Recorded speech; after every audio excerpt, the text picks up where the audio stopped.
এটি আমার দ্বিতীয় পূজা অংশগ্রহণ, এখানে দ্বিতীয়বারের মতো আমি অংশগ্রহণ করছি। গতবার ছিল শুধুমাত্র দর্শক হিসেবে উপস্থিত ছিলাম গতবারে। এবারে এই অনুষ্ঠানের একটু অংশ হতে পেরে খুবই ভালো লাগছে। দেবী সরস্বতী জ্ঞান, প্রজ্ঞা ও বিদ্যার প্রতীক। শিক্ষার্থী এবং সনাতন ধর্মাবলম্বীদের কাছে এই দিনটির গুরুত্ব অপরিসীম।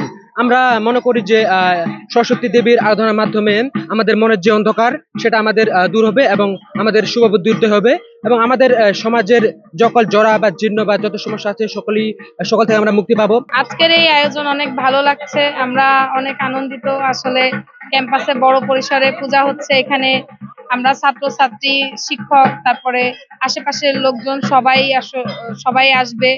এখন অঞ্জলি হবে, পূজা চলছে, তারপরে প্রসাদ বিতরণ, আর বিকালে হচ্ছে আমাদের সাংস্কৃতিক অনুষ্ঠান আছে।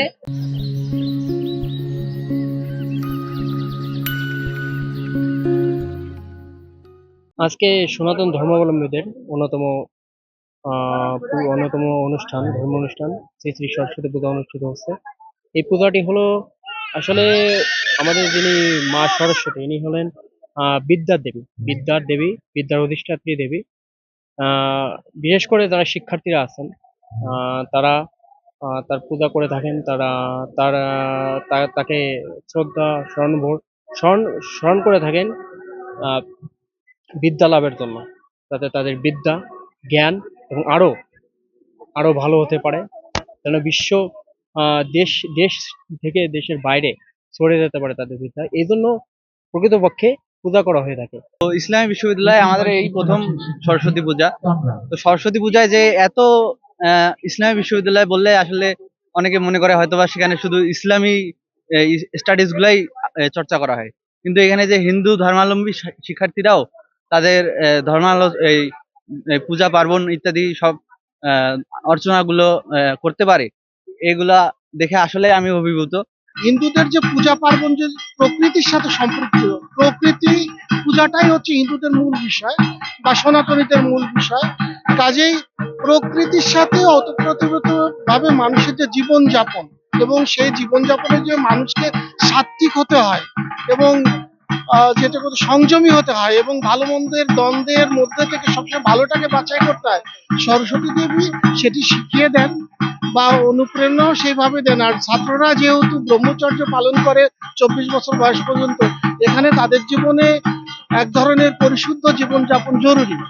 প্রতি বছর ইসলামী বিশ্ববিদ্যালয় পূজা উদযাপন পরিষদ যে কয়েকটা উৎসব করে, তার মধ্যে আমাদের এই সরস্বতী পূজা হচ্ছে অন্যতম। আসলে মাঘ মাসে শুক্লপক্ষের বসন্ত পঞ্চমী তিথিতে আমরা সরস্বতী পূজা করে থাকি। তো সরস্বতী আমাদের বিদ্যার দেবী, আমাদের বিদ্যার দান করেন, জ্ঞান দান করেন, বুদ্ধি দান করেন। আমরা সেই দেবীর কাছে প্রার্থনা করছি আমরা যেন সেই জ্ঞান, বিদ্যা, বুদ্ধি পেয়ে আমরা দেশ ও জাতির কল্যাণে কাজ করতে পারি। হিন্দু সনাতন ধর্মাবলম্বীরা রয়েছেন, মুসলিম বৃহৎ জনগোষ্ঠী রয়েছে, বৌদ্ধ খ্রিস্টানরা রয়েছে। আমরা চাচ্ছি যে ধর্মীয় সম্প্রীতিটা যাতে এখানে চিরদিন বজায় থাকে, কোনো সময় যাতে কোনো সাম্প্রদায়িক অসন্তোষ বা সে ধরনের কোনো হিংসা বিদ্বেষ বিরাজ না করুক।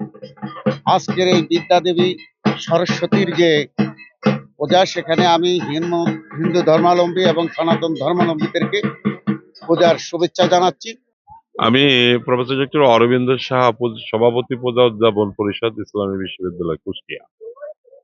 দীর্ঘদিন যাবৎ বিশ্ববিদ্যালয়ের প্রায় জন্মমগ্ন থেকেই বলা যায় অত্যন্ত আড়ম্বর সহকারে প্রশাসনিক সুযোগ সুবিধার প্রদানের মাধ্যমে, ছাত্রছাত্রীদের স্বতঃস্ফূর্ত অংশগ্রহণের মাধ্যমে, কর্মচারী কর্মকর্তা, শিক্ষক এবং ছাত্রছাত্রীদের যে প্রেরণা কে উজ্জীবিত করবার জন্য ধর্মীয় অনুভূতি এবং ধর্মীয় চর্চার প্রতি দৃষ্টি আকর্ষণ করে ইতিপূর্বের উপাচার্য মহোদয় সহ এবং বর্তমানের মাননীয় উপাচার্য মহোদয় যে কন্ট্রিবিউশন বা যে অবদান রেখেছেন, এটা আমরা তাদের কাছে কৃতজ্ঞতা প্রকাশ করছি।